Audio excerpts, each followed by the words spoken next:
Sir বাচ্চারা সবাই কেমন আছো তোমরা? ভালো আছো তো? তাহলে আমরা প্রতিদিন অনেক জিনিস দেখি বাড়িতে, দোকানে, হাটে বাজারে। তার মধ্যে কোনটি কি হয়? বড় হয়। কোনটি কেমন হয়? আকারে কেমন হয়? ছোট হয়। তাহলে এখন আমরা আজকে কি শিখবো? বড় কোনটা, কোনটা ছোট, এই ধারণা, এই জিনিসটা তোমরা শিখবে। ঠিক আছে? তাহলে দেখো আমার হাতে, আমার দিকে লক্ষ্য করো সবাই। আমার হাতে এখন কি দেখতে পাচ্ছ? বল। এটা কি বল বলো তো? না, এটা কি বল? ফুটবল। আমার দেখো বাঁ হাতে কি দেখতে পাচ্ছ? গলফ বল, মানে ক্রিকেট খেলার বল।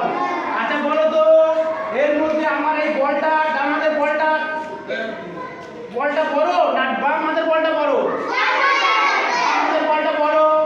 তাহলে ডান হাতের, সরি, ডান হাতের বলটা বড়, বাম হাতের বলটা ছোট। তাহলে তোমাদের ধারণা তৈরি হচ্ছে তো? বুঝতে পারছো কোনটা বড়? তাহলে এটা যে বল, একটা বস্তু, এটা কি কেমন অনেকটা জায়গা জুড়ে আছে না? তাহলে এটা বড় বল, আমরা দেখতে পাচ্ছি এটা বড়, এটা ছোট। ঠিক আছে?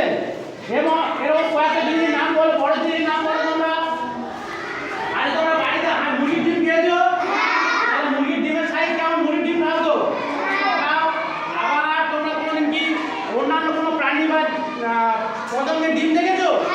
আচ্ছা কিসের ডিম দেখেছো বলো? উটপাখির ডিম দেখেছো? বা টিকটিকের ডিম তোমরা দেখো না? বাইরে যেমন টিকটিকের ডিম বা অন্য কোনো সাপের ডিম হয়, পাখির ডিম, ঘুঘু পাখির ডিম দেখেছো? সেটা ছোট। আর এমনি আমরা যে ডিম খাই, মুরগির ডিম, সেটা বড়। ঠিক আছে? আর তোমরা কি দেখেছো বলো? আচ্ছা জলের বোতল, তোমরা সবাই প্রত্যেকে জল খাও? আচ্ছা জলের বোতল, আচ্ছা বলো জলের বোতল বড় না আমার যে ব্ল্যাক, আমরা